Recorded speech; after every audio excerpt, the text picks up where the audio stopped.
শীতের ঝরা পাতার মতো সবার জীবন থেকে ঝরে গেছে অনেকগুলো মাস। চোখের পলক ফেলার মতো যেন দিনগুলো কেটেছে। লন্ডনের বিলাসবহুল ফ্ল্যাটে বসবাস করছে তিতির। 9 মাসের ভরা পেট নিয়ে চলাফেরা কষ্ট হয়ে গেছে তিতিরের। প্রেগনেন্সির গত কয়েকটা মাস তিতির নিজের শরীরের সাথে যেন নিজে যুদ্ধ করেছে। এক একটা মাস পার হয়েছে আর এক একটা সমস্যা দেখা দিয়েছে। তিতিরের প্রেগনেন্সি কমপ্লিকেশনের কথা আহান জানতে পারে প্রেগনেন্সির 5 মাসে। তখন এবর্ষণ করাও অনেক বেশি রিস্ক। সেদিন আহান তিতিরের হাত ধরে কাঁদতে কাঁদতে বলেছিল, তুই কোনো সবটা আমার থেকে লুকিয়ে গেলি তুতুল। সেদিন কোনো উত্তর দিতে পারেনি তিতির। বলতে পারেনি তাজকে সে কতটা ভালোবাসে।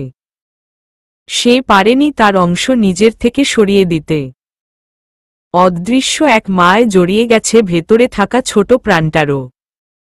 গত কয়েকটা মাস আহান যেন তিতিরকে নিজের হাতের তালুতে আগলে রেখেছে।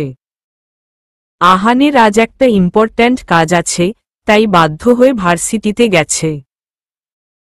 সকাল থেকে পেটে চিনচিনে ব্যথা অনুভব করছে, তবু আহানকে বলেনি, তাহলে সব ফেলে বাসায় বসে থাকত। এমনি নিজেকে আহানের বোঝা মনে হয় তিতিরের কাছে।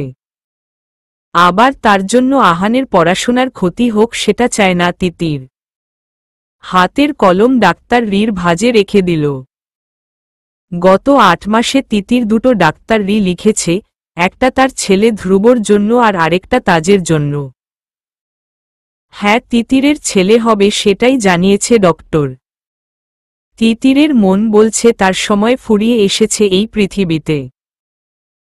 তাই তাজকে না বলা কিছু কথা লিখে রেখেছে, যদি কোনোদিন তাজ তার খোঁজে আসে তাহলে যেন ডাক্তার রিটা পায়, তাই লিখেছে। আর ছেলের সাথে তার কথা হবে না, তাই ছেলের জন্য সব লিখে রেখেছে। তিতির দাঁতে দাঁত চেপে ব্যথা সহ্য করে পাখিকে ডাক্তার লো, কিন্তু পাখির সারা শব্দ নেই। তিতির এবার ন্যান্সিকে ডাক্তার লো।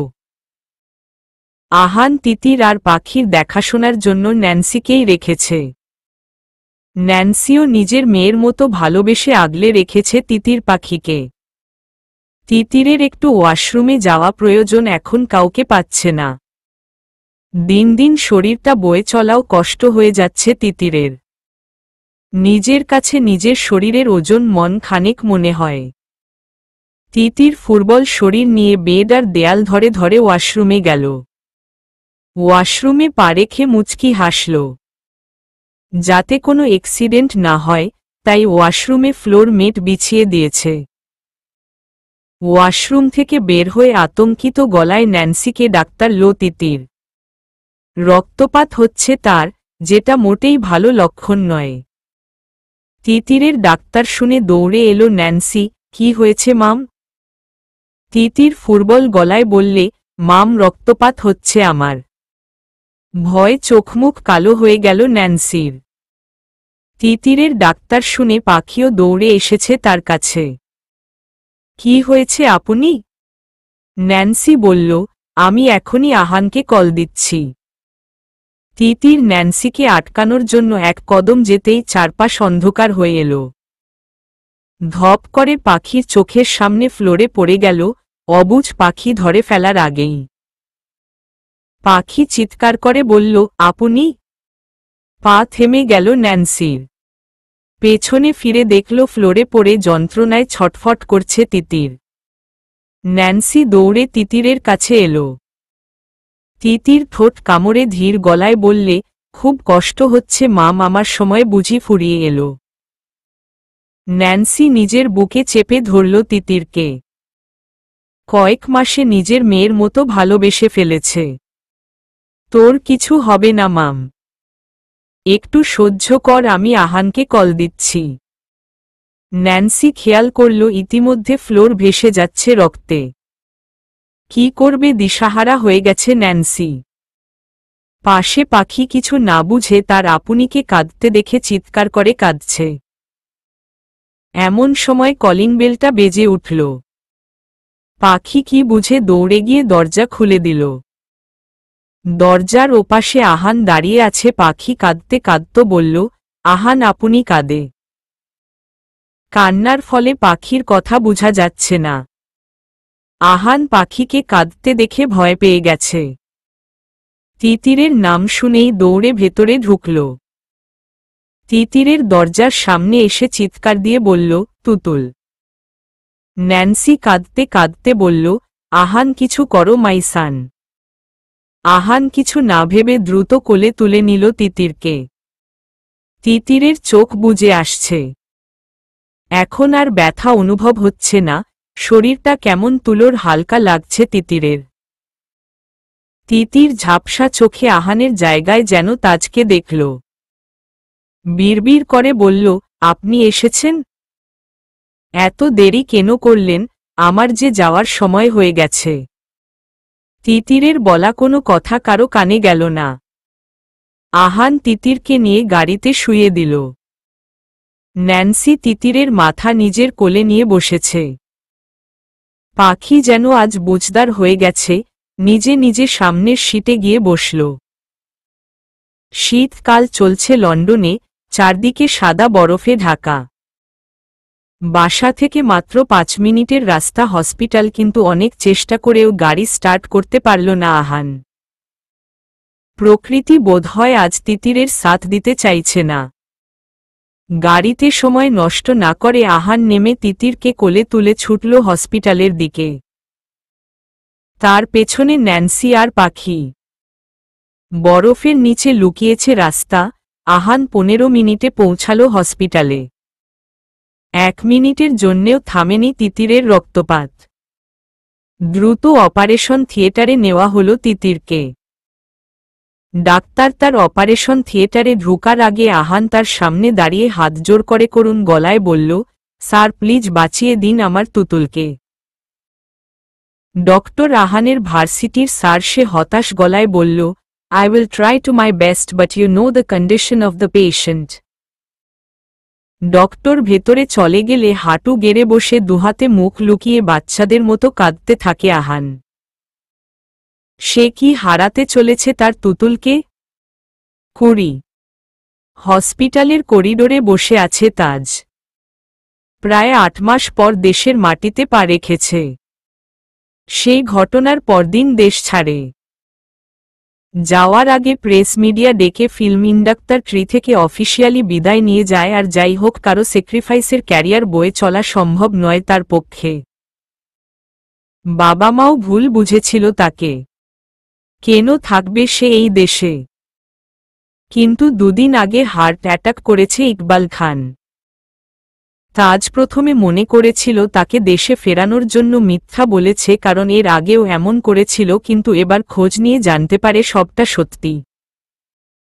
তাই পারেনি দূরে থাকতে, ছুটে এসেছে বাবা মায়ের কাছে। এখনও আইসিইউতে রাখা হয়েছে ইকবালকে। ইরিনাও অসুস্থ হয়ে পড়েছে, তাই তাকেও ভর্তি করা হয়েছে। কেমন আছো? পরিচিত কণ্ঠে মাথা তুলে তাকালো তাজ। মৌ দাঁড়িয়ে আছে তার সামনে। 8 মাসে পরিবর্তন হয়েছে মৌয়ের। আগের তুলনায় শুকিয়ে গেছে অনেকটা, তবে দেখতে সুন্দর লাগছে। তাজ কিছু বলার আগেই মৌ বলল, ভয় নেই, আজ আর ভালোবাসার দাবি নিয়ে তোমার সামনে আসিনি। একজন ডক্টর হিসাবেই এসেছি। তাজ আর কিছু বলল না। মৌ চুপচাপ তাজের পাশে বসল। আঙ্কেলের হার্টের অবস্থা ভালো না। এটা উনার দ্বিতীয় অ্যাটাক, সেটা হয়তো তোমারও জানা আছে। আবার কোনো মানসিক চাপ বা উত্তেজনা সহ্য করার মতো শক্তি উনার নেই। চেষ্টা করো উনাকে হাসি খুশি রাখতে। উনাদের ছেড়ে আর দূরে যেও না, আমি তো মেনে নিয়েছি আমার নিয়তি। তাজ তাকালো মৌয়ের দিকে। মৌ দীর্ঘ শ্বাস ছেড়ে বলল, তাজ, রায়হানকে আমি আগে অনেকবার তোমার পথ থেকে সরে যেতে বললেও গান রেকর্ডিং ছাড়তে বলিনি। সেটা নিজের ইচ্ছেতে ছেড়েছে রায়হান। তবু তোমার শাস্তি মাথা পেতে নিয়েছি। তবে কেন তুমি তোমার বাবা মা ফেলে দূরে গিয়ে পড়ে আছো? তাজ সোজা হয়ে বসল, তোর জন্য বাবা মাকে ছেড়ে যায়নি আমি। তারাও নিজের সন্তানকে বিশ্বাস করেনি, তার শাস্তি দিয়েছি। আঙ্কেলের অবস্থা এখন মোটামুটি ভালো। তাকে কেবিনে শিফট করা হবে একটু পর। তোমার সাথে দেখা করতে চাইছে। তাজ কিছু বলল না। মৌ কিছুটা সময় তাজের পাশে চুপচাপ বসে থেকে উঠে চলে গেল। একটু পরই ইকবালকে কেবিনে দেওয়া হলে তাজ সেখানে উপস্থিত হল। চোখ বন্ধ করে শুয়েছিল ইকবাল। তাজ বাবার মাথায় হাত বুলিয়ে দিতেই ইকবাল তাকালো ছেলের দিকে। অভিমানে মুখ ফিরিয়ে নিল। আবার এসেছ কেন এখন? একেবারে মরে গেলেই আসতে, দাফন কাফন করতে।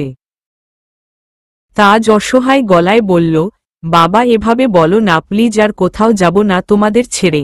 আজ থেকে যা বলবে তাই করব, তবু রাগ করে থেকো না, তাড়াতাড়ি সুস্থ হয়ে যাও। ইকবাল আবার তাকালো তাজের দিকে। তুমি আমার একমাত্র সন্তান তাজ, খান বংশের একমাত্র উত্তরাধিকারী। সব বাবা মা চায় তার সন্তান ভালো থাকুক, আর আমরাও সেটা চাই। এটাই কি আমাদের অপরাধ? না বাবা, কোনো অপরাধ নেই তোমাদের। ইকবাল ছেলের দিকে হাত বাড়িয়ে দিল। আমার একটা কথা রাখবি বাবা, কথা দে। ইকবাল হাত বাড়িয়ে দিল। তাজ হাতটা ধরে বলল, বললাম তো বাবা, তোমাদের সব কথা শুনব। ইকবাল কোনো ভূমিকা ছাড়াই বলল, মৌকে বিয়েটা করে নে বাবা। মেয়েটা সত্যি ভালোবাসে তোকে।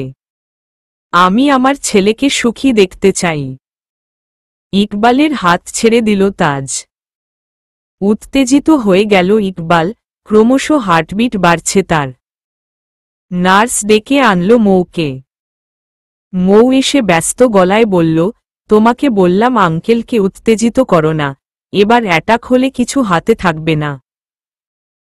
পাথরের মতো বসে আছে তাজ। গত 8 মাস ধরে পাগলের মতো খুঁজেছে তিতিরকে, কিন্তু মেয়েটা যেন কর্পূরের মতো উবে গেছে রাতারাতি। মেয়েটার কাছে ক্ষমা না চাওয়া পর্যন্ত সে পারবে না নিজের জীবন এগিয়ে নিতে।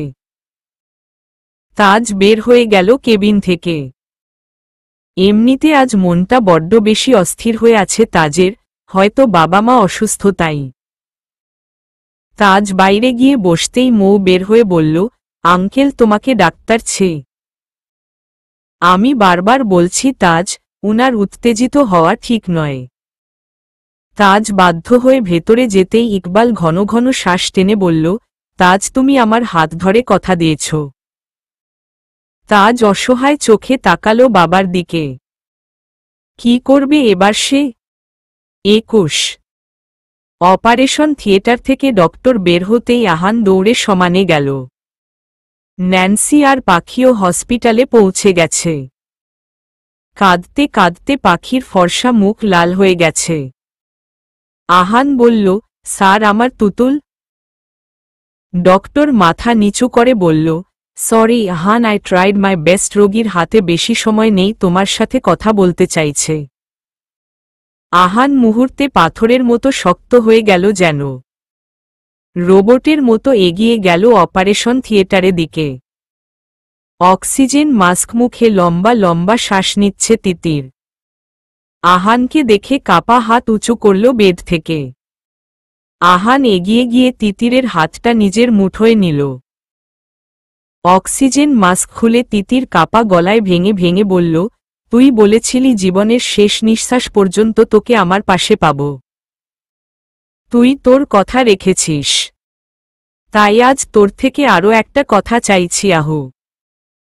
আমাকে ছুঁয়ে কথা দে, আমার বনু আর আমার ধ্রুবকে তুই আগলে রাখবি।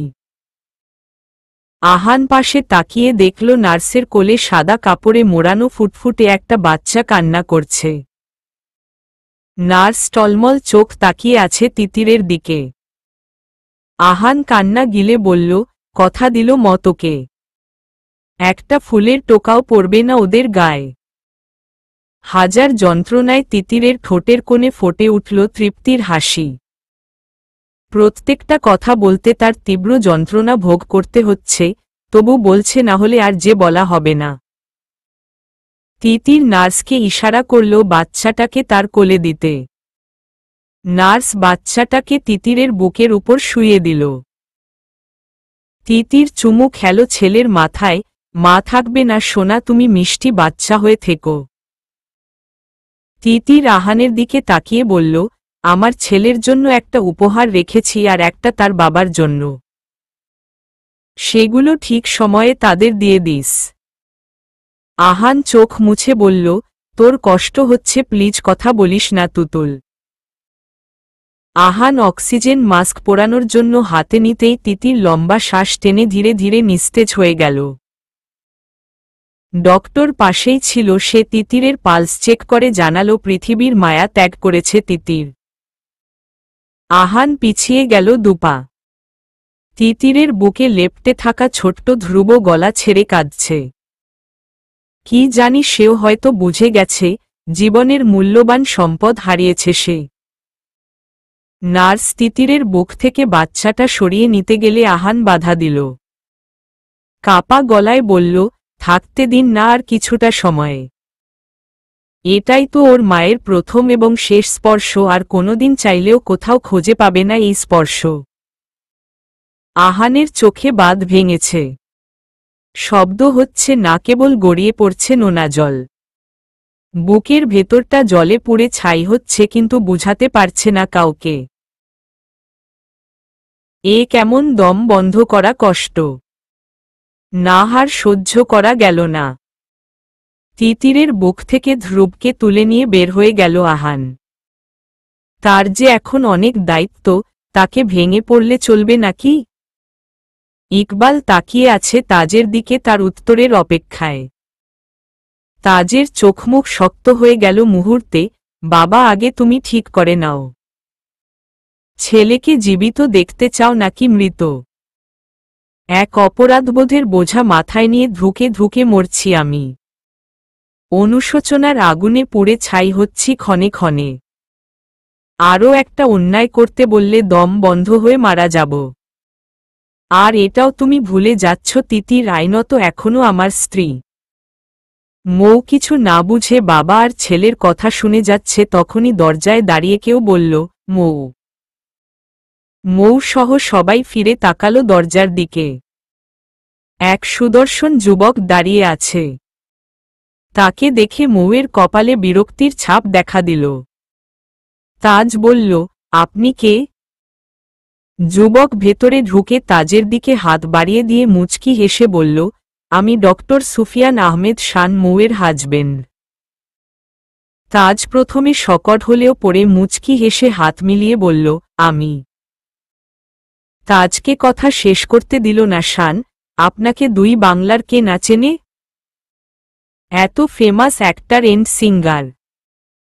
তাজ মুচকি হেসে বলল, প্রাক্তন শব্দটা অ্যাড করতে ভুলে গেছেন মিস্টার শান।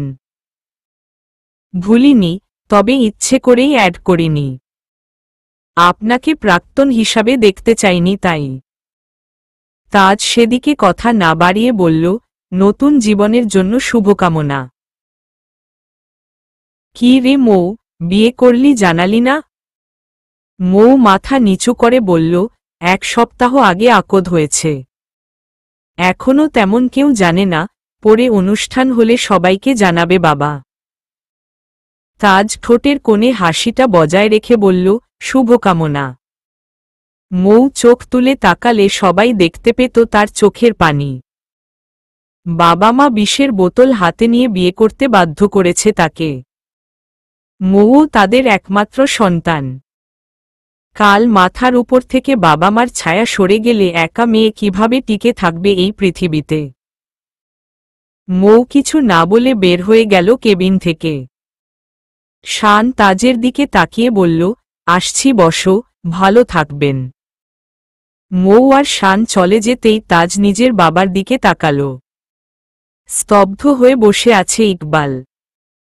সে ঘুণাক্ষরে জানতেন না মৌয়ের বিয়ের ব্যাপারে। ইকবাল কিছু বলবে তার আগেই তাজ বলল, ওয়েট, আমার কথা আগে শুনে নাও।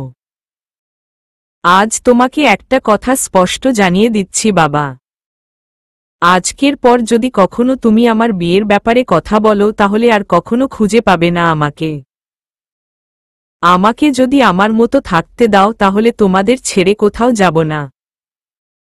তোমার প্রবলেম ছিল মৌ আমাকে ভালোবেসে নিজের জীবন নষ্ট করছে, এবার তো মৌ নিজের জীবন গুছিয়ে নিয়েছে।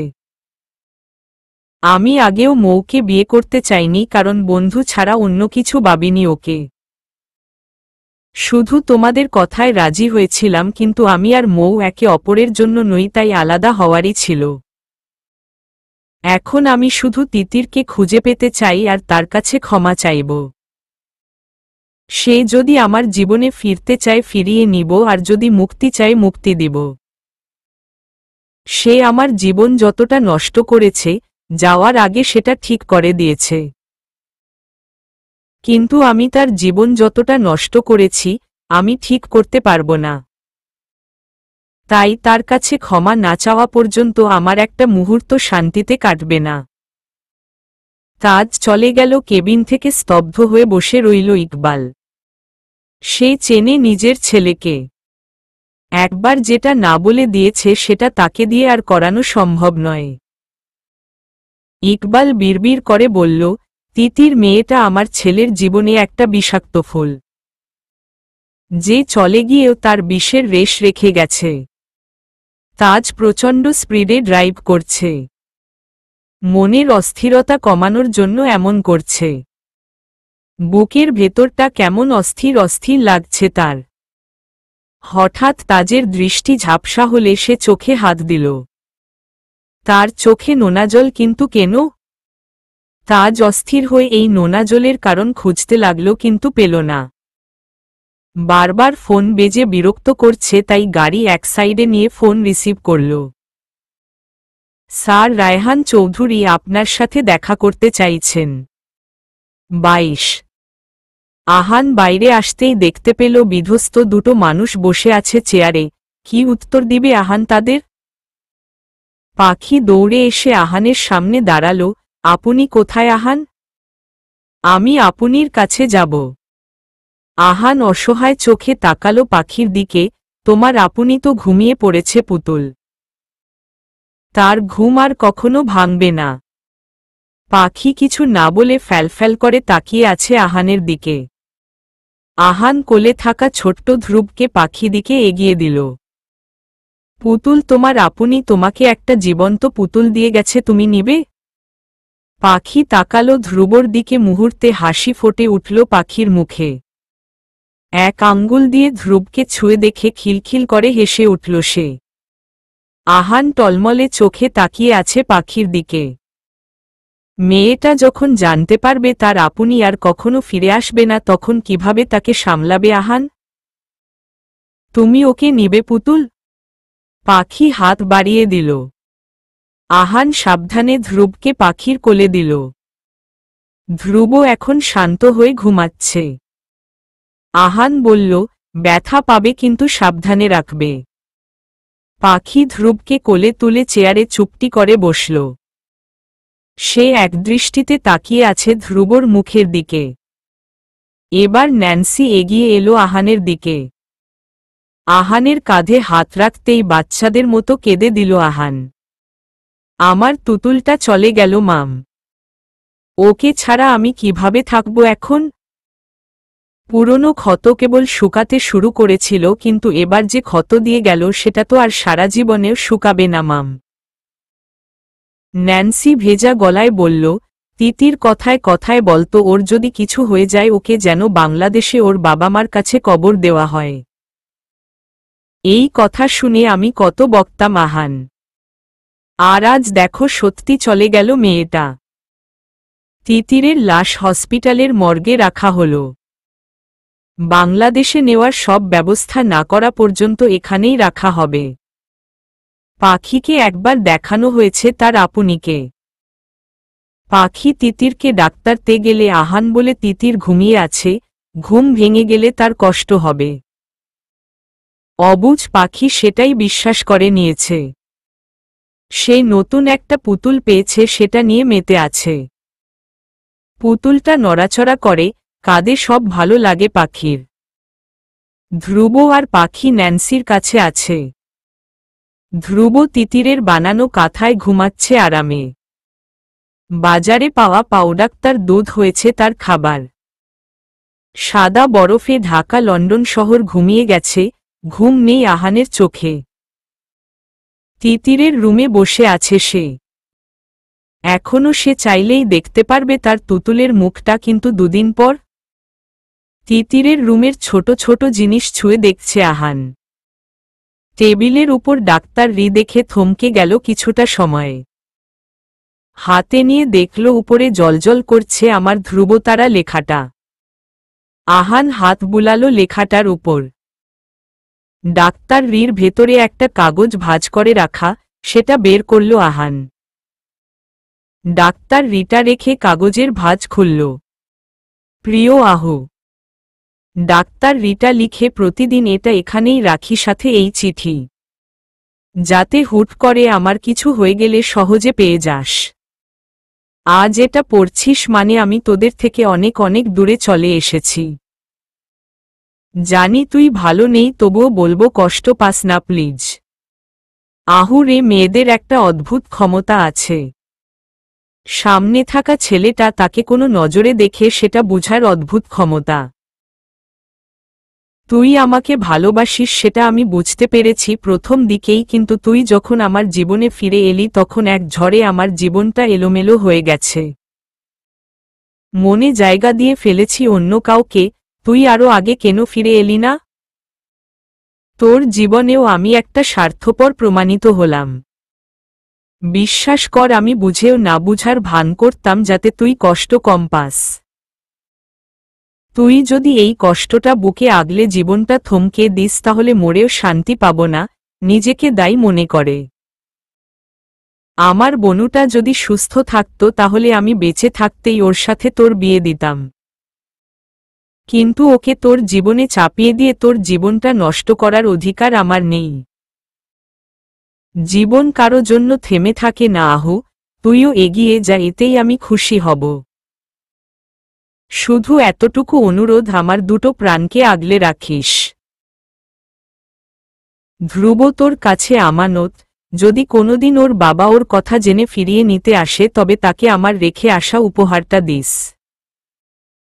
যেটা আলমারিতে রাখা আছে একটা নীল রঙের ডাক্তার রি, আর তোর সামনে রাখা ডাক্তার রিটা আমার জীবনের ধ্রুবতারা, আমার সন্তানের। তার 18তম জন্মদিনে এটা আমার তরফ থেকে তার উপহার। সেদিন সে সিদ্ধান্ত নিবে তার বাবার কাছে ফিরে যাবে নাকি যাবে না।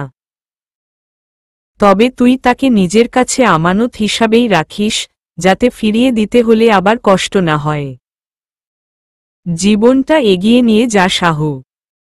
একটা কথা মনে রাখিস, তোদের হাসতেই আমার বাস। ইতি, তোর স্বার্থপর তুতুল। আহান নিজের ঝাপসা চোখ মুছে নিল। চিঠিটা বুকে জড়িয়ে চুপ করে বসে রইল কিছুটা সময়। টেবিলের উপর থেকে ধ্রুবতারা ডাক্তার রিটা হাতে নিল। এগিয়ে গেল আলমারির দিকে।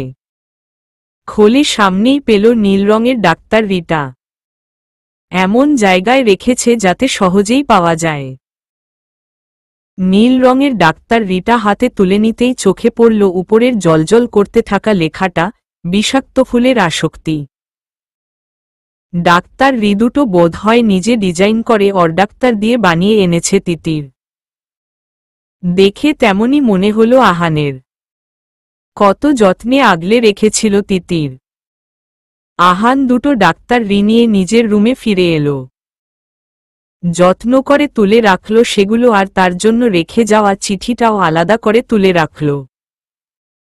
23 বাবার অফিসে জয়েন করেছে তাজ। ইকবাল খান এখনো হসপিটালে, তাই অফিসের জরুরি কাজে তাজকেই সিলেট আসতে হয়েছে।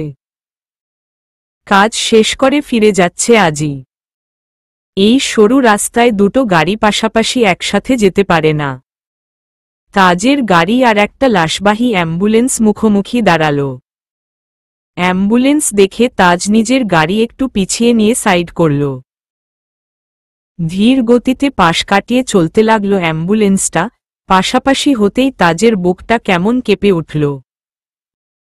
কেমন দম বন্ধ হয়ে আসছে, চিনচিনে ব্যথা অনুভব হচ্ছে বুকের বা পাশটায়। তাজ তাকালো অ্যাম্বুলেন্সটার দিকে, কষ্টটা যেন বাড়ল, কে জানে ভেতরে কার আপনজন শুয়ে আছে চিরনিদ্রায়। ভেতরে তিতিরের লাশের কফিনটা সামনে নিয়ে বসে আহান। সিলেট তিতিরের নিজের শহর, এখানেই আছে তার বাবা মায়ের কবর। সেখানেই তাকে চিরশায়িত করতে যাচ্ছে আহান। তাজ যাকে পাগলের মতো খোঁজে ফিরছে মাত্র কয়েক ইঞ্চি দূরে শুয়ে আছে সে কিন্তু তাজ জানতেও পারল না। অ্যাম্বুলেন্সটা চলে যেতেই তাজ হাঁসফাঁস করে নিজের গাড়ি ছুটাল। বিশাল দুতলা বাড়ির দক্ষিণ পাশে পুকুরের ওপারে বকুল গাছের নিচে ঘুমিয়ে আছে তিতির। এপারে পুকুরের সিঁড়িতে বসে আছে আহান। তিতির পাখিকে নিয়ে লন্ডন যাওয়ার আগেও একবার এই বাড়িতে এসেছিল তারা। রংচটা বাড়িটা যেন ভূতের বাড়িতে রূপ নিয়েছে। একসময় কত হাসি খুশিতে ভরপুর থাকত এই বাড়িটা, আজ চারদিকে কেবল নিস্তব্ধতা। বাড়িতে গুটি কয়েক কাজের লোক ছাড়া কেউ নেই। বাড়ির আঙিনায় কত শত স্মৃতি আহু আর তুতুলের। আহান চোখ মুছে পকেট থেকে ফোনটা বের করল। এটা 8 মাস আগে বাংলাদেশে এসে কিনেছিল সেই ফোন। আহান সব প্রমাণ পুলিশকে দিয়ে ফোন থেকে সেই যে সিম খুলে ফেলেছিল আর সিম লাগায়নি। তিতিরের মৃত্যুর পর এই কয়েকদিনে অনেকবার চেয়েছে তাজের সাথে যোগাযোগ করে সবটা জানাতে, কিন্তু বারবার ব্যর্থ হয়েছে। যেখানে তিতির ইচ্ছে করে তাজকে কিছু জানায়নি সেখানে সে কিভাবে জানাবে? তিতির তো বলে গেছে তাজ যদি কোনোদিন ধ্রুবর খোঁজে আসে তবে ডাক্তার রিটা তাকে দিতে, কিন্তু আহানকে বলেনি তাজকে খুঁজতে। আহান ফোনটা আবার রেখে দিল পকেটে। তাজকে সে দেখেছে তিতির ফোনে ছবিতে, এছাড়া চিনে না। মাত্র 9 বছর বয়সে এই দেশ ছেড়েছে, এখন খুব একটা ধারণা নেই এই দেশ সম্পর্কে। আহান উঠে দাঁড়ালো, সিঁড়ি বেয়ে নিচে নেমে একটা পদ্মফুল ছিঁড়ে নিল, হাতে কাটাও ফুটল। কাটা দেখে মুচকি হাসল। ছোটবেলায় তুতুল কত বায়না ধরত এই ফুল এনে দিতে, কিন্তু আহান কাটার ভয়ে আসত না। ফুলটা হাতে নিয়ে কবরের দিকে এগিয়ে গেল। শ্যাওলা ধরা পাথরে বাঁধানো দুটো পুরানো কবরের পাশে একটা নতুন বাঁধানো কবর। আহান ফুলটা তুতুলের কবরের মাথার দিকে রেখে সোজা হয়ে দাঁড়াল। আহান মুচকি হেসে বলল, তোর মনে আছে তুতুল, ছোটবেলায় দুপুরবেলা তুই যখন মামির পাশে এভাবে শুয়ে ঘুমিয়ে থাকতি, আমি পা টিপে টিপে এসে তোকে তুলে নিয়ে খেলতে চলে যেতাম দুজনে। আজ আর আমার সেই সাধ্য নেই রে। তুই বরং ছোটবেলার মতো বাবা মার রাজকন্যা হয়ে এখানেই শান্তিতে ঘুমা, আমি বরং আসি। কত দায়িত্ব দিয়ে গেছিস আমাকে, সেসব পালন করতে হবে তো নাকি? ভালো থাকিস তুই, আমিও অনেক ভালো থাকব দেখিস। মুখে মুচকি হাসি আর চোখের কোণে নোনা জল আহানের। চোখ মুছে কবর জিয়ারত করে লম্বা কদমে চলে এলো সেখান থেকে। সোজা নিজের গাড়িতে গিয়ে বসল। গাড়িতে বসে একবার কবরের দিকে তাকিয়ে জানলায় কাঁচ তুলে দিল। ড্রাইভারকে বলল এয়ারপোর্টের দিকে যেতে।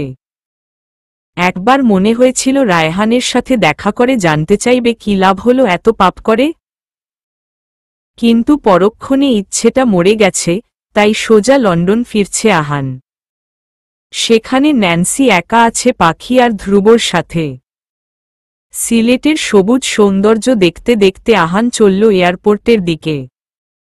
সবুজের দিকে তাকিয়ে বিড়বিড় করে উচ্চারণ করল, যদি আপন না হবে প্রিয় তবে স্বপ্ন কেন দেখাও, যদি ছেড়েই চলে যাবে তবে মায়া কেন বাড়াও। 24 ঢাকা কেন্দ্রীয় কারাগারে রায়হানের সাথে দেখা করতে এসেছে তাজ। তাজের সাথে করা অন্যায় আর হসপিটালের অসহায় রোগীদের স্বল্প টাকায় অপারেশনের নামে দেহের গুরুত্বপূর্ণ অঙ্গ যেমন চোখ, কিডনি এসব বের করে নিয়ে বিদেশে পাচার করার জন্য যাবজ্জীবন কারাদণ্ড হয়েছে তার। ডাক্তার ডেভিল নামে আনডাক্তার ওয়ার্ল্ডের সাথে সংযুক্ত ছিল সে। অনেক ইনফরমেশন রায়হানের থেকে উদ্ধার করেছে র্যাব। তবে কয়েকদিন ধরে তাজের সাথে সে দেখা করতে চাইছে কিন্তু তাজ যায়নি। কিন্তু লাস্টবার বলেছে তিতিরের খোঁজ চাইলে যেন তার সাথে দেখা করে। তাজ যাওয়ার কিছুক্ষণ পর দেখা হলো রায়হানের সাথে। জেলের ওপারে রায়হান আর এপারে তাজ। চুল, গোঁফ, দাড়িতে রায়হানকে চিনতে কষ্ট হচ্ছে তাজের। তবে তার চোখে মুখে কোনো অনুশোচনা দেখা গেল না। তাজ উত্তেজিত হয়ে বলল, বল তিতির কোথায়? রায়হান মুচকি হেসে বলল, তুই মুক্ত হয়ে সারা পৃথিবীতে ঘুরে জানিস না তিতির কোথায়, আর আমি ওই চারদেয়ালে বন্দি থেকে কিভাবে জানব তিতির কোথায়? রেগে গেল তাজ, তাহলে আসতে বলেছিস কেন? রায়হান কিছু না বলে হা হা করে হাসতে লাগল, তোকে দেখে বড্ড করুণা হচ্ছে আমার তাজ। যদিও সেটা তোর হওয়া উচিত, আমার জন্য বাট উল্টোটা হচ্ছে। তাজ বিরক্ত হল রায়হানের কথায়। এসব ফালতু কথা শোনার ইচ্ছে নেই তাজের, তাই চলে যেতে নিলে রায়হান পেছনে থেকে ডাক্তার লো, আরে শুনে তো যা, কেন আসতে বলেছি? তাজ ঘুরে তাকিয়ে বলল, তোর বাজে বকবক শোনার ইচ্ছে নেই আমার। তবে হ্যাঁ, তোকে একটা গুড নিউজ দেওয়ার আছে। বিয়ে হয়েছে মৌয়ের, না আমার সাথে নয়, তোদের কলিগ শানের সাথে। রায়হান মুচকি হেসে বলল, তোর সাথে তো হয়নি, আমি এতেই খুশি। তাজ তেড়ে এলো রায়হানের দিকে, লোহার রডের ফাঁকে হাত গলিয়ে রায়হানের কলার চেপে ধরল। আসলে তুই মৌকে কখনো ভালোই বাসিসনি, তোর শুধু হিংসা ছিল আমার উপর। রায়হান তাজের হাত ছাড়িয়ে নিল নিজের কলার থেকে, একদম ঠিক ধরেছিস তুই। ভালোবাসা থাকলেও একসময় সেটা জেদে পরিণত হয়েছিল। তোর থেকে আমি তো কোনো দিকে কম ছিলাম না, তবু মৌ আমার ভালোবাসা পায় পিষে বারবার তোর পিছনে ঘুরঘুর করেছে। তাই ঠিক করে নিয়েছিলাম আমি মৌকে পাই আর না পাই তোকে পেতে দিব না। তাজ রাগে ফোঁস ফোঁস করে বলল, তুই একটা সাইকো রায়হান। তাজ রেগে বের হতে গেলে রায়হান পেছনে থেকে সেই সুরে শীষ বাজাতে লাগল। তাজ থেমে গেল, 8 মাস আগে রায়হান আসার সময়ও এই সুরে শীষ বাজিয়েছে। কিছু তো রহস্য আছে এই সুরে। তাজ আবার ঘুরে তাকালো রায়হানের দিকে। রায়হান মুচকি হেসে বলল, আসল কথা না জেনেই চলে যাচ্ছিস তুই? তাজ ভ্রু কুচকে তাকালো রায়হানের দিকে। রায়হান এবার গেয়ে উঠল, ওরে খোকা, তুই আমার চোখের মণি। কষ্ট ভুলে যাই বাবা, ডাক্তার যখনই দেখে তোর হাসি, আমি সুখে ভাসি। দুঃখরা ঝরে যায় তখনই। খোকা, আয় তুই বুকে এখনই, খোকা আয় তুই বুকে এখনই। সেই সুরের গানের কলিটা গেয়ে উঠল রায়হান। তাজ কিছু বুঝতে না পেরে শুধু তাকিয়ে আছে রায়হানের দিকে। কি বুঝাতে চাইছে রায়হান সেটা বুঝার চেষ্টা করছে। রায়হান তাজের দিকে তাকিয়ে আবার হা হা করে হেসে বলল, তোর মস্তিষ্কে জং ধরেছে তাজ। তাজ বিরক্ত গলায় বলল, মানে কি এসবের? রায়হান জেলের রড ধরে ফিসফিস করে বলল, তোর মতো হতভাগ্য বাবা এই পৃথিবীতে দুটো নেই রে তাজ। যে নিজের সন্তানের আগমনের কথাই জানে না, যে নিজের সন্তানের মুখে বাবা ডাক্তার শুনে সুখে ভাসতে পারবে না। শরীরের রক্ত হিম হয়ে গেল তাজের। রায়হান এসব কি বলছে? অজানা অনুভূতিতে বুক টিপটিপ করছে, হাত পা কাঁপছে, চোখে পানির কণা চিকচিক করছে। রায়হান আয়েশ করে বলতে লাগল, তিতিরকে যে রাতে তুই ওর ফ্ল্যাটে দিয়ে এসেছিলি সে রাতেই আমার লোক ফোন করে জানায় আহান পাখিকে নিয়ে বাংলাদেশে চলে এসেছে। আহান আমার ভাই, যার কাছে আমি তিতিরের বোন পাখিকে রেখেছিলাম। বিয়ের খুশিতে কারো খবর নেয়নি তেমন, কিন্তু সেই ফোন পেয়ে প্রথমে ফোন দেই যে তিতিরের উপর নজর রাখে তার কাছে। সে জানায় তিতির আজ একটা হসপিটালে গিয়েছিল কোনো কারণে, সেখান থেকে বেরিয়ে সামনের রাস্তায় বসে কাঁদতে থাকে আর সেখান থেকে তুই গিয়ে তাকে তার ফ্ল্যাটে রেখে এসেছিস। একটু খটকা লাগে আমার, তখনই হসপিটালে আমার থাকা লোকের মাধ্যমে জানতে পারি তিতির প্রেগনেন্ট। বুঝেছিস তাজ, এতদিনে তোর সন্তান পৃথিবীর আলো দেখেছে হয়তো, কিন্তু তুই বাবা হয়ে সেটা জানতেই পারিসনি। তাজ কাপা গলায় বলল, এজন্য সেদিন বলেছিলি তিতির যাওয়ার আগে আবার আমার থেকে কিছু ক্যারে নিয়ে গেছে। যাক, এতক্ষণে তোর মাথায় বুদ্ধির উদয় হয়েছে। তিতির একা যায়নি, সাথে নিয়ে গেছে তোর সন্তানকেও।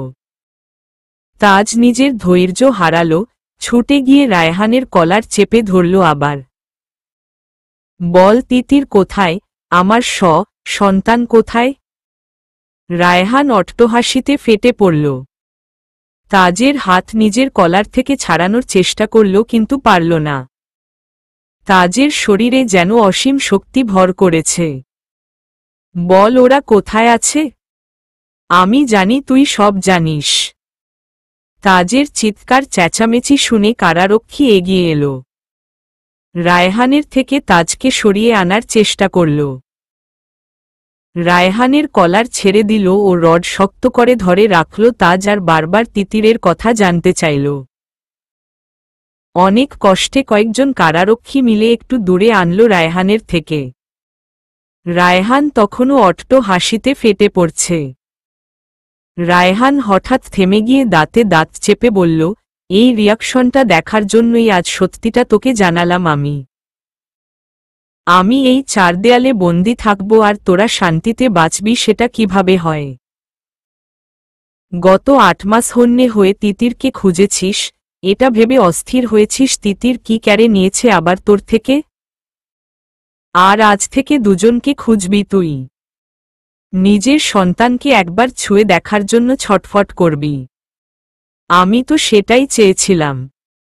কথাগুলো বলে রায়হান চলে গেল ভেতরে। তাজ নিজের ভার ছেড়ে দিল। হাঁটু গেড়ে ধপ করে বসে পড়ল ফ্লোরে। কারারক্ষীরা ছেড়ে দিল তাকে। তাজের চোখ থেকে টপ টপ পানি পড়ছে শুকনো ফ্লোরে। এটা কেন করলে তিতির? আমার তো অধিকার ছিল নিজের সন্তানের কথা জানার। তাজ উঠে দাঁড়ালো কোনো মতে। টলমলে পায়ে বের হয়ে গেল। দিকবিদিক শূন্য হয়ে গাড়ি ছুটাল। বেশ কয়েকবার অ্যাক্সিডেন্ট হতে হতে বেঁচে গেল। ইকবাল অনেকটা সুস্থ এখন, তাই বাড়িতে আনা হয়েছে। ড্রয়িং রুমে বসেছিল ইরিনা আর ইকবাল। কোনো দিকে না তাকিয়ে নিজের রুমে চলে গেল তাজ, সেদিকে একবার তাকিয়ে নিজের মতো রইল ইকবাল আর ইরিনা। কিন্তু বেশিক্ষণ থাকতে পারল না, উপরে বিকট আওয়াজ পেয়ে কেঁপে উঠল। ইকবাল উপরের দিকে তাকিয়ে বলল, দেখো তো ইরি, কি হলো? ইরিনা সম্মতি জানিয়ে সিঁড়ি বেয়ে উপরে উঠে গেল। তাজের দরজার সামনে দাঁড়াতেই একটা ফুলদানি তার পায়ের কয়েক ইঞ্চি দূরে পড়ে ভেঙে চুরমার হয়ে গেল। ভয়ে 2 কদম পিছিয়ে গেল ইরিনা। এসব কি তাজ? তাজের কানে সে কথা পৌঁছাল না। রুমের জিনিসপত্র এদিক ওদিক ছুঁড়ে ফেলতে লাগল। ইরিনাও আগাতে পারছে না, শেষে কোনটা এসে শরীরে লাগে। সব ভাঙা শেষ হয়ে গেলে চুল খামচে ধরে ফ্লোরে বসে পড়ল তাজ। জোরে জোরে চিৎকার করতে লাগল। ইরিনা সাবধানে পা ফেলে তাজের কাছে এসে কাঁধে হাত রাখল। কি হয়েছে আমার বাবার? তাজ নিজেকে আর সামলে রাখতে পারল না। বসা অবস্থায় মাকে জড়িয়ে ধরে ফুঁপিয়ে কেঁদে উঠল। ইরিনা তাজের পাশে বসলে তাজ মায়ের কোলে মাথা রেখে ফুঁপিয়ে কাঁদতে লাগল। ইরিনা সময় দিল তাজকে, এখন জিজ্ঞেস করলে কিছু বলতে পারবে না ছেলেটা। অনেকটা সময় পর ঠান্ডাক্তার হল তাজ, চুপচাপ শুয়ে আছো। ততক্ষণে দরজায় এসে দাঁড়ালো ইকবাল। ইরিনা ছেলের মাথায় হাত বুলিয়ে বলল, এবার বল কি হয়েছে বাবা? তাজ ভেজা গলায় বললে, সবাই আমার সাথেই কেন এমন করল মা? আমি তো কারো সাথে কোনো অন্যায় করিনি। রায়হান বন্ধু হয়ে এভাবে পিঠে ছুরি বসাল। আঘাতে আঘাতে ক্ষতবিক্ষত করল বন্ধুত্ব। মৌকে তো আমি বলিনি রায়হানকে বাদ দিয়ে আমাকে ভালোবাসতে। এ কেমন ভালোবাসা মা, যে ভালোবাসা কেড়ে নিতে শেখায়। আর তিতির, তাকে তো আমি আমার জীবনে জোর করে আনিনি, সে নিজের ইচ্ছায় জোর করে এসেছে আমার জীবনে। আমি মানছি রাগের বশে একটা ভুল করে ফেলেছি, অন্যায় করে ফেলেছি তার সাথে। তাই বলে সে আমাকে না জানিয়ে আমার সন্তানকে আমার থেকে লুকিয়ে চলে যাবে? আমার তো অধিকার আছে আমার সন্তানের উপর, তাই না মা? যতটা অধিকার তিতিরের আছে, ঠিক ততটা অধিকার আমারও আছে। স্তব্ধ হয়ে আছে ইরিনা আর ইকবাল। তাজের কথায় মাথা হ্যাং হয়ে গেছে তাদের। ইরিনার মনে পড়ল শেষের কিছুদিন তিতিরের অসুস্থতা। সে এমন কিছুই সন্দেহ করেছিল, কিন্তু যখন তাজ আর তিতিরের মধ্যকার সম্পর্কের অবস্থা মনে হয় তখন সে ইগনোর করে যায় ব্যাপারটা। ইকবাল এখনও বিশ্বাস করে উঠতে পারছে না ব্যাপারটা। গম্ভীর গলায় বলল, বাচ্চার কথা তুমি কিভাবে জানলে? রায়হান বলেছে সব। তাজ একে একে সব খুলে বলল রায়হান যা যা বলেছে। ইকবাল বলল, হয়তো এবারও সব মিথ্যে বলছে রায়হান। না, এবার আর কিছুই মিথ্যা নয়। রায়হানের থেকে সব শুনে আমি সেখানেই গিয়েছিলাম তিতিরকে যেখানে বসে কাঁদতে দেখেছি। এটা সত্যি না হলে ওই হসপিটালের বাইরে বসে কেন কেঁদেছিল তিতির? তার আশেপাশে ওই একটাই হসপিটাল ছিল, সেখানে খোঁজ নিয়েছি আমি। তিতির সেখানেই ডক্টর সাবিত্রী দেবীর কাছে গিয়েছিল, রিপোর্টও ফেলেই চলে এসেছিল। সেই ফাইল আমাকে দেখিয়েছে ডক্টর সাবিত্রী। অনেক কমপ্লিকেশন ছিল তিতিরের প্রেগনেন্সিতে, সেসব বলেছে আমায়, লাইফ রিস্কও ছিল। ডক্টর সাবিত্রী তিতিরকে এবর্ষণ করাতে বলেছিল তার তিতির ভাবার জন্য সময় চেয়ে বের হয়ে আসে। তাই হয়তো ওভাবে কাঁদছিল। ইকবাল দীর্ঘশ্বাস ছেড়ে বলল, তিতির যা স্বার্থপর মেয়ে দেখো, এবর্ষণ করে কবেই শেষ করে দিয়েছে তার অস্তিত্ব। তাজ যেন ধপ করে জ্বলে উঠল, বাবা। তাজের মনে ভয় ঢোকে গেল। বেঁচে আছে তো তার সন্তান, আর তিতির সেই বা কেমন আছে? কিভাবে খুঁজে পাবে তাদের? আবারও সাদা বরফে ঢাকা পড়েছে আভিজাত্যের শহর লন্ডন। বরফের ছোট ছোট বল বানিয়ে বছর 5-এর ছোট ছেলে ছুঁড়ে মারছে বছর 21-এর এক তরুণীকে। সেই তরুণী খিলখিল করে হাসছে, তাতে নিজেও বরফের বল বানিয়ে ছুটছে বাচ্চাটার দিকে। ধ্রুব, পাখি, অনেক হয়েছে তোমাদের খেলা, এবার বাসায় চলো। আহান বাসায় ফিরলে দুটোকে বকবে কিন্তু। ধ্রুব আর পাখি সামনে তাকিয়ে দেখতে পেল 50 ন্যান্সি কোমরে দুহাত রেখে তাকিয়ে আছে তাদের দিকে। ধ্রুব আর পাখি একে অপরের দিকে তাকিয়ে ইশারায় কিছু বোঝাপড়া করে নিল।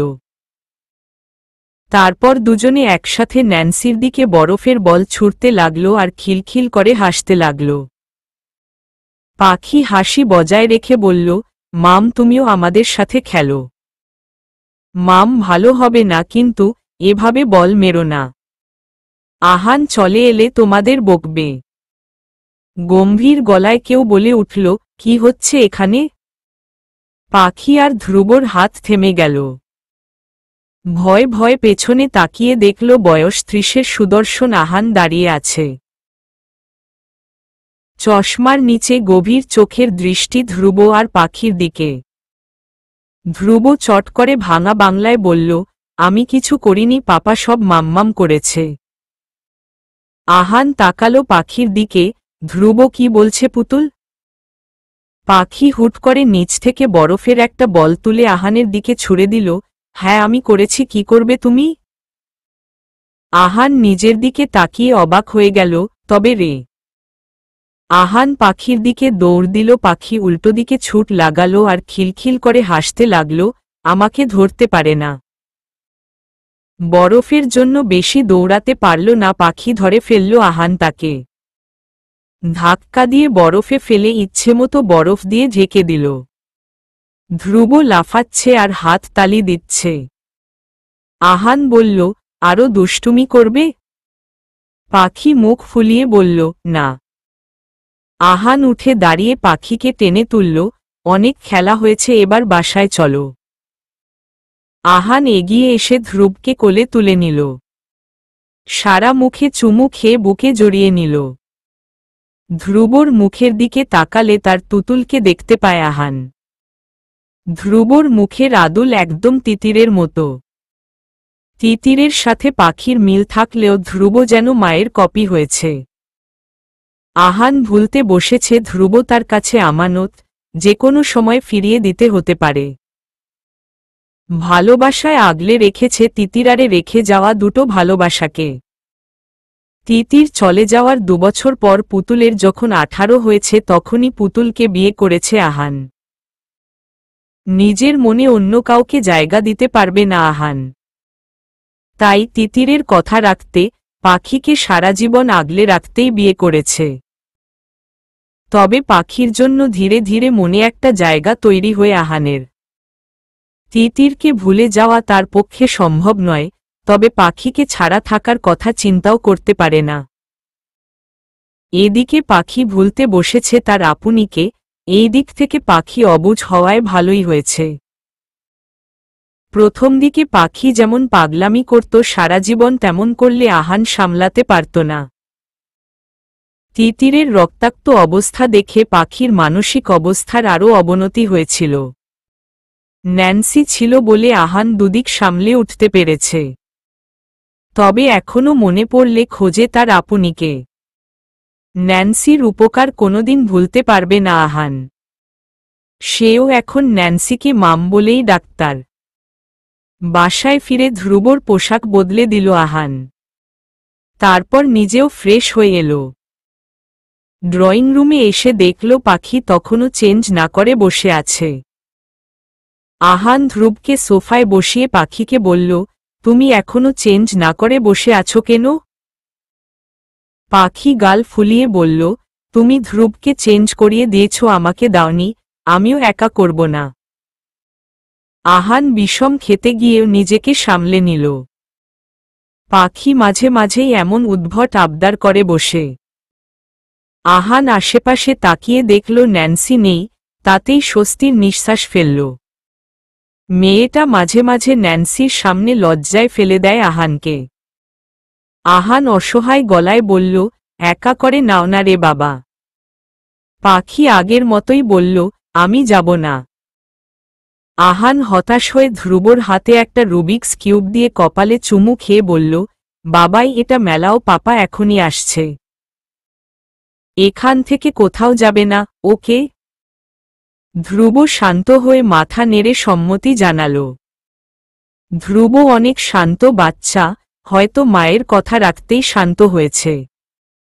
আহান ফিরে না আসা পর্যন্ত এখানেই বসে থাকবে। আহান পাখিকে নিয়ে নিজেদের রুমে চলে গেল চেঞ্জ করিয়ে দিতে। পাখিটা মাঝে মাঝে বড্ড জ্বালায় আহানকে। সন্ধ্যার নাশতা খাওয়ার সময় আহান বলল, মাম আগামীকাল কি মনে আছে তো? ন্যান্সি দীর্ঘ শ্বাস ছেড়ে বলল, বাকি জীবনে কোনোদিন হয়তো ভুলতে পারব না এই দিনটা। আহানও চাপা শ্বাস ছেড়ে বলল, আগামীকাল আমরা বাংলাদেশে যাচ্ছি, সব গুছিয়ে রেখেছ তো? আমি সব গুছিয়ে রেখেছি মাইসান। হঠাৎ ধ্রুব ভাঙা বাংলায় বলল, গ্রানি আমি পানি খাব। ধ্রুব বাংলার থেকে ইংলিশ ভালো বলতে পারে, তবে বুঝতে পারে দুটোই। বাংলাটা এখনো শিখছে। আহান সময় কম পায় তাই শেখাতেও পারে কম। ন্যান্সি তো আর বাংলা শেখাতে পারে না, আর পাখি, সে তো সেই। ন্যান্সি মুচকি হেসে চলে গেল ধ্রুবর জন্য পানি আনতে। আহান ধ্রুবর গালে চুমু খেয়ে টিভির দিকে তাকাল। পাখি বলল, আমাকে হামি দিল না কেন?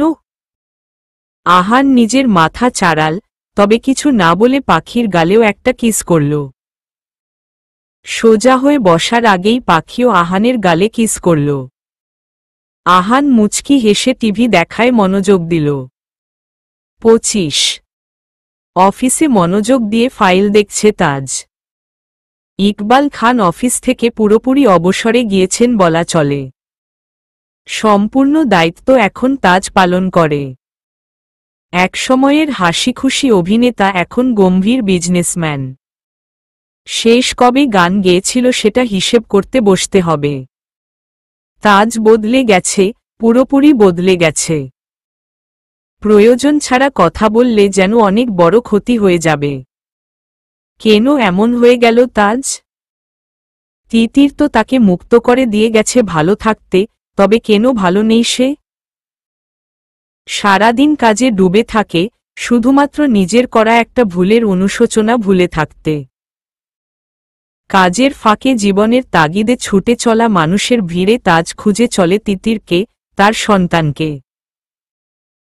আচ্ছা, তাজ যে সন্তানকে ফিরে পাওয়ার জন্য এত উতলা হয়ে আছে, সেই সন্তান ফিরে পেলে তার চোখে চোখ রাখতে পারবে তো? সে যে তাজের ভালোবাসার নয়, অন্যায়ের প্রমাণ। এমন হাজারো প্রশ্নের বেড়াজালে বন্দি তাজ। এমন হাজারো প্রশ্নের উত্তর পেতে মরিয়া হয়ে আছে সে। অন্ধকার অনেক আগেই গ্রাস করেছে আশপাশটা, অফিসে হয়তো আর একজনও খুঁজে পাওয়া যাবে না। তাজ উঠে দাঁড়ালো, চেয়ারে ঝুলানো ব্লেজার হাতে নিয়ে এক হাত পকেটে ঢুকিয়ে লম্বা কদমে বের হলো কেবিন থেকে। স্যার, গাড়ি বার করতে বলবো? তাজ পিছনে ফিরে তাকিয়ে দেখল তার পিয়ে সবুজ দাঁড়িয়ে আছে। তাজ সামনে হাঁটতে হাঁটতে বলল, তোমাকে না বললাম বাসায় চলে যেতে? সবুজ মাথা নিচু করে বলল, স্যার, আপনাকে একা ফেলে যেতে ইচ্ছে করেনি। আগামীকাল দুদিনের জন্য সিলেট যাচ্ছি আমরা। পরিবারের সাথে একটু সময় কাটাতে বাসায় যেতে বলেছিলাম তোমাকে। সবুজ তাকালো তাজের দিকে। এত গম্ভীর মানুষটার মন কতটা ভালো সেটা সবুজ প্রমাণ পেয়েছে বারবার। তাজ গম্ভীর, কথা কম বলে, কিন্তু কাউকে ধমক দিয়ে কথা বলে না। কাউকে শাসানোর হলেও খুব ঠান্ডাক্তার মাথায় আর শান্ত গলায় শাসায়। এতেই সামনের মানুষের ঘাম ছুটে যায়। 5 বছর ধরে সবুজ আছে তাজের সাথে। তবে এখন পর্যন্ত তাকে একটা ধমকও দেয়নি তাজ, শুধু শান্ত নজরে একবার তাকালেই সবুজের ঘাম ছুটে যায় ভয়। ভয় দেখানোর জন্য সবসময় চেঁচামেচি করাটা গুরুত্বপূর্ণ নয়, সবুজ সেটা তাজকে দেখে শিখেছে। তাজ আর সবুজ দুজনে চুপচাপ হাঁটতে হাঁটতে লিফটের কাছে চলে এলো। সবুজ অনেকটা সাহস নিয়ে বলল, স্যার, সিলেট থেকে এসে আমার দুদিনের ছুটি লাগবে। মূলত এটা বলার জন্যই সবুজ অপেক্ষা করছিল তাজের। কারণ কাজের সময় অন্য কথা পছন্দ করে না তাজ। তাজ বেশ ঠান্ডাক্তার গলায় বলল, কেন? স্যার, 4 দিন পর আমার ছেলের জন্মদিন। ছেলে অনেকদিন ধরে জেদ ধরছে এবার জন্মদিনে সে সমুদ্র দেখতে যাবে। তাজ এবার তাকালো সবুজের দিকে। আমার ছেলে শব্দটা তাজের বুকে বিঁধল। বিড়বিড় করে আওড়ালো, আমার ছেলে। একটা ভুলের জন্য সে হারিয়েছে এই শব্দ বলার সুযোগ। আচ্ছা, তার ছেলে হয়েছে না মেয়ে? সে তাজের কাছে থাকলে সেও এমন জেদ ধরত? তাজ ভালো সন্তান, ভালো স্বামী কিংবা ভালো মানুষ হয়তো হতে পারেনি, কিন্তু নিজের সন্তানকে কাছে পেলে পৃথিবীর শ্রেষ্ঠ বাবা ঠিক হয়ে যেত। আচ্ছা, তার সন্তান বেঁচে আছে তো, আর তিতির সে বা কেমন আছে? স্যার? সবুজের ডাক্তার হুঁশ ফিরল তাজের। না, এসব ভাবতে চায় না তাজ। সে মন ভরে দোয়া করে তিতির আর তার সন্তান যেখানেই থাকুক, যেন ভালো থাকে। তাজ নিজের করা সব পাপের জন্য প্রতি ওয়াক্তে নামাজ পড়ে মাফ চায় আল্লাহর কাছে। ফিরে চায় নিজের সন্তান আর তিতিরকে। ওদের ফিরে পেলে তাজ আর কোথাও যেতে দিবে না তাদের। তিতির তাজের কাছে থাকতে না চাইলে তাজ নিজেকে বদলে তিতিরের মনের মতো করে গড়ে তুলবে। তবু তাজ ফিরে চায় নিজের পরিবারকে। তাজ তাকিয়ে দেখল সবুজের দিকে, সে আশা নিয়ে উত্তরের অপেক্ষা করছে। কাজটা ভালোভাবে কমপ্লিট হয়ে গেলে তোমাকে 5 দিনের ছুটি দেব। খুশিতে চকচক করে উঠল সবুজের মুখ। সে জানত তাজ তাকে হতাশ করবে না। 5 বছর ধরে চিনেছে তো। বাড়িতে পৌঁছে কলিং বেল বাজালে দরজা খুলে দিল ইরিনা। ফ্রেশ হয়ে আয়, আমি খাবার দিচ্ছি। তাজ ছোট করে হুম বলে উপরে চলে গেল নিজের রুমের দিকে। ইরিনা তাজের যাওয়ার দিকে তাকিয়ে দীর্ঘ শ্বাস ছেড়ে খাবার টেবিলের দিকে গেল। খাবার সাজিয়ে ইকবালকেও ডেকে পাঠাল। আধ ঘন্টা পরে তাজ ভেজা চুলে উপস্থিত হল ডাক্তার নিং টেবিলে। কোন দিকে না তাকিয়ে খাবারে মনোযোগ দিল। ইরিনা আর ইকবাল একে অপরের দিকে তাকিয়ে উসখুস করছে। দুজন কিছু বলতে চাইছে তাজকে, কিন্তু কেউ বলতে পারছে না। একজন আরেকজনকে বলতে ইশারা করছে। হঠাৎ তাজ বলে উঠল, কিছু বলতে চাইছো তোমরা? চমকে উঠল ইরিনা আর ইকবাল। তবে ইকবাল নিজেকে সামলে বলে উঠল, এভাবে আর কতদিন চলবে তাজ? তাজ স্বাভাবিক গলায় বলল, কিভাবে? তুমি বুঝতে পারছো আমি কি বলতে চাইছি, তবু হেয়ালি করছো কেন? বয়স তো কম হয়নি, আর কত এভাবে থাকবে? 36 চলছে তোমার, আর কত? এমন তো নয় তুমি তিতিরকে ভালোবাসতে, তার বিরহে এমন দেবদাস হয়ে বাকি জীবন কাটিয়ে দিবে। তাজ তাকালো নিজের বাবার দিকে। 5 বছর আগেই তোমাকে বলেছিলাম। নিজের ছেলেকে চোখের সামনে দেখতে চাও নাকি চিরদিনের জন্য হারাতে? আবার যদি এই কথা উঠে সারা বিশ্ব তন্নতন্ন করে খোঁজেও ছেলের হদিস পাবে না। মনে রেখো, যে নিজে থেকে হারিয়ে যায় তাকে খোঁজে পাওয়া যায় না, তার প্রমাণ তিতির আর রইল দেবদাস হওয়ার কথা। আমাকে মদ গিলে কোথায় পড়ে থাকতে দেখেছ? তিতির তিতির বলে মুখে ফেনা তুলতে দেখেছ কবে? আমার সামনে এসব ফালতু কথা দ্বিতীয়বার শুনতে চাই না। ইরিনা বলল, তুমি কি চাও তোমার বাবা মা তোমার চিন্তায় মারা যাক? তাজ এবারও স্বাভাবিক রইল, জন্ম মৃত্যু সবই আল্লাহর ইচ্ছে। আমার চাওয়া না চাওয়ায় কিছু যায় আসে না। পৃথিবীতে যার যতদিন আয়ু আছে, সে ততদিনের 1 সেকেন্ড বেশি সময় থাকতে পারবে না। তাজ খাওয়া ফেলে নিজের রুমের দিকে চলে গেল হনহনিয়ে। কোনো বাবা মা একমাত্র ছেলের এমন জীবন মেনে নিতে পারবে?